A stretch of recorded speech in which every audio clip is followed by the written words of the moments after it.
গণ অধিকার পরিষদের এক নেতা কি জানি নাম ফারুক হাসান, তাকে পিটিয়েছে কোনো একটা জায়গায় বক্তব্য দিতে গিয়ে। সেখানে বেসিক্যালি সংবিধান ছুঁড়ে ফেলে দেওয়ার কথা, বিপ্লবী সরকার গঠনের কথা, অর্থাৎ অন্য কথায় স্বাধীন বাংলাদেশের অস্তিত্ব তারা বিলীন করে দিতে চায়, স্বাধীনতা বিরোধী কথাবার্তাই কিন্তু বলছিল। তো এইটা কিন্তু ছাত্র দলের সহ্য হয় নাই, কারণ বিএনপির এই যে অঙ্গ সংগঠন ছাত্রদল, তারা তো মুক্তিযুদ্ধের পক্ষের শক্তি হিসাবে নিজেদেরকে দাবি করে, তাই না? তো তাদের কিন্তু এটা সহ্য হয় না। তখন তারা কি করছে, ওখানে গিয়ে তারপরে যে ফারুক হাসানের উপর চড়া হয়েছে, তাকে বেদম মারপিট করে আহত করে ফেলছে। এরপরে ওই দলের এই যে নেতা, এই যে অল্প বয়সে আছে না, যে রাশেদ না কি নাম জানি, তো সে এখন এই যে থানায় গিয়ে দেখেন কি চোটপাট করছে।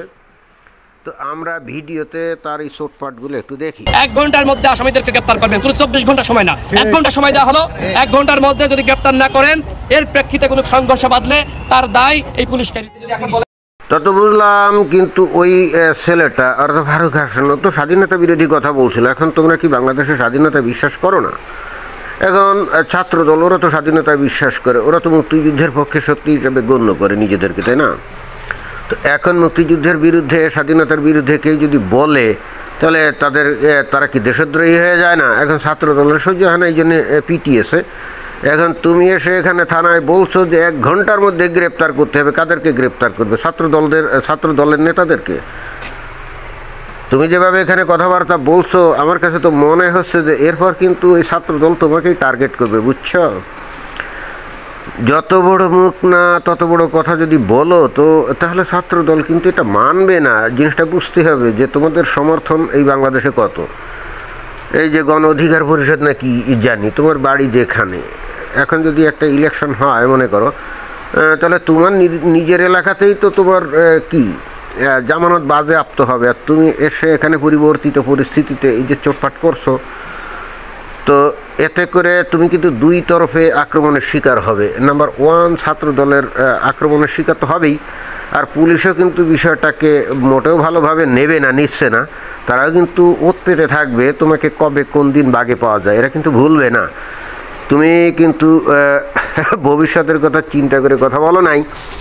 তো দেখে আর কি বলছো? ভাই কারণ দেখতে হবে, খতিয়ে দেখতে হবে। এটা তো সবাই আপনি বললেন যে তাকে ধরেন, আমাকে তো তাকে ধরার একটা লিগ্যাল গ্রাউন্ড এই যে ছবি, এই ছবি থাকার পরেও সাংবাদিক বাইরে দেখেন, এই ছবি আর ভিডিও থাকার পরেও যদি আপনি আরে একটা মানুষকে গ্রেপ্তার করতে গেলেও একজন যদি ন্যায়নিষ্ঠ পুলিশও হয়, নিরপেক্ষ পুলিশও হয়, তাহলেও তো তাদের ওখানে প্রথমত একটা কেস করতে হয়, তারপরে সেখানে কারা বিবাদী তার নাম উল্লেখ করতে হয়, ইত্যাদি ইত্যাদি প্রসিডিউরগুলো যদি না করা হয়, তাহলে তারা গ্রেপ্তার করবে কেমনে? তোমরা যে বললে যে 1 ঘন্টার মধ্যে গ্রেপ্তার করতে হবে, প্রথমত কথা হচ্ছে ঢাকা শহর হচ্ছে প্রচণ্ড জ্যামের একটা শহর, তাই না? তো যারা মারছে তারা কি আর ওইখানে আসে নাকি? তারা হয়তো হলে চলে গেছে, যেহেতু তারা ছাত্র, হলে চলে গেছে, তো হলে গিয়ে পুলিশ তাদেরকে গ্রেপ্তার করবে, ছাত্র দলের নেতাদেরকে।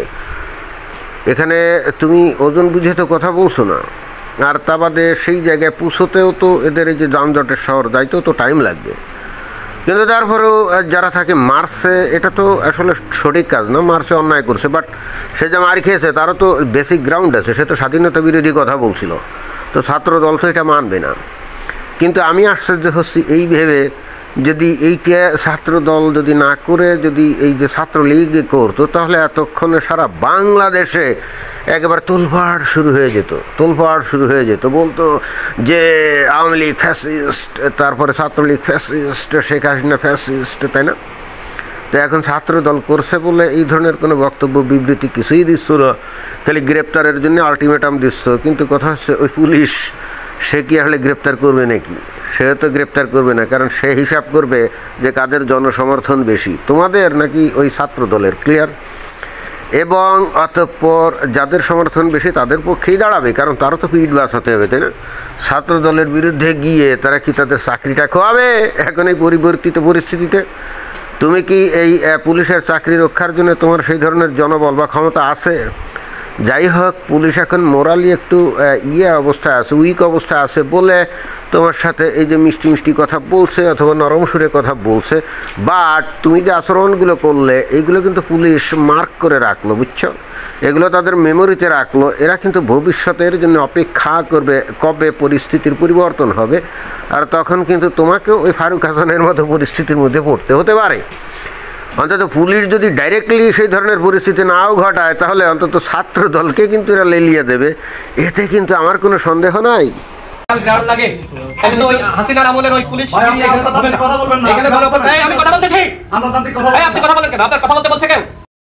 এই যে পুলিশের উপরে চড়াও হলে এবং এই যে উত্তেজনা কথাবার্তা বললে, তাই না, এগুলো কিন্তু এরা মার্ক করে রাখবে। তো এই দিন না আরও দিন আছে, বুঝছো?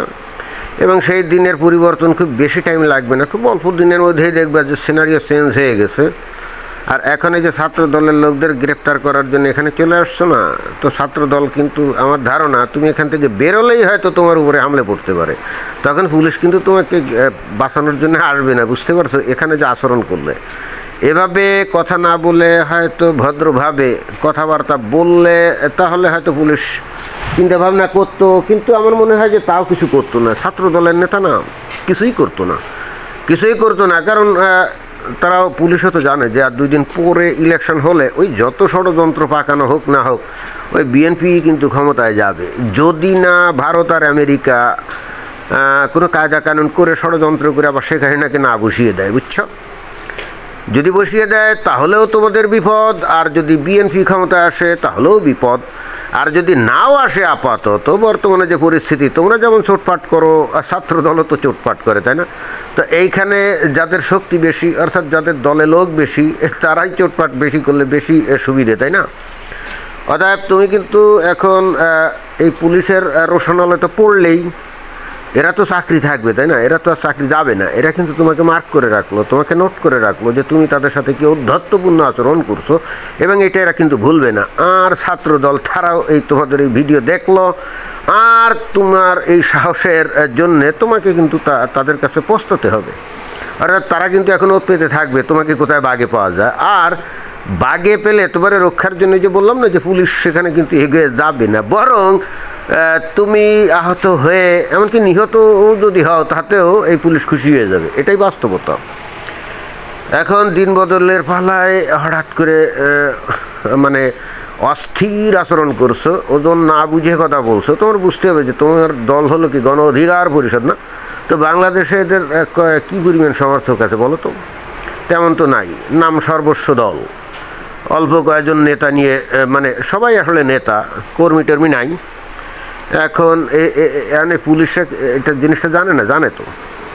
এখন এই যে অন্তর্বর্তীকালীন সরকার এবং এই যে জামাত ইসলাম এদের লেজুর বৃত্তি করে এই যে নিজেদের বিরাট চোটপাট দেখাচ্ছ, কিন্তু ঘটনা কিন্তু একতরফা থাকবে না। ভবিষ্যৎ তোমাদের কিন্তু খুবই করুণ হতে যাচ্ছে, সেটা আমার কাছে মনে হয়। কারণ বাংলাদেশের পলিটিক্যাল কালচার তো এরকমই, এখানে তো গণতন্ত্র নেই, তাই না? এখানে গণতন্ত্র বলতে মানুষ যা বোঝে সেটা হলো যেমন ইচ্ছে করি চলা, অর্থাৎ এখানে ওই একে অন্যের মতামত শোনার থেকে হাত চালায় বেশি আগে। বাংলাদেশ তো আসলে কোনো সভ্য দেশ না, তো যেখানে তোমরা নিজেরাই গণতান্ত্রিক না, গণতন্ত্র নিজেরাই মানো না, এবং যেখানে রন্ধ্রে রন্ধ্রে মানুষ সব অগণতান্ত্রিক, কেউ কাউকে সম্মান করে না, কেউ কাউকে মর্যাদা দেয় না, সেখানে তুমি হঠাৎ করে এসে ছাত্র দলের মতো একটা বিশাল দলের এগেনস্টে এই যে পুলিশের কাছে এসে চোটপাট দেখাচ্ছ, তোমার ভবিষ্যৎ আমি জানি না আসলে কী হবে। এটাই ছিল বক্তব্য। ধন্যবাদ।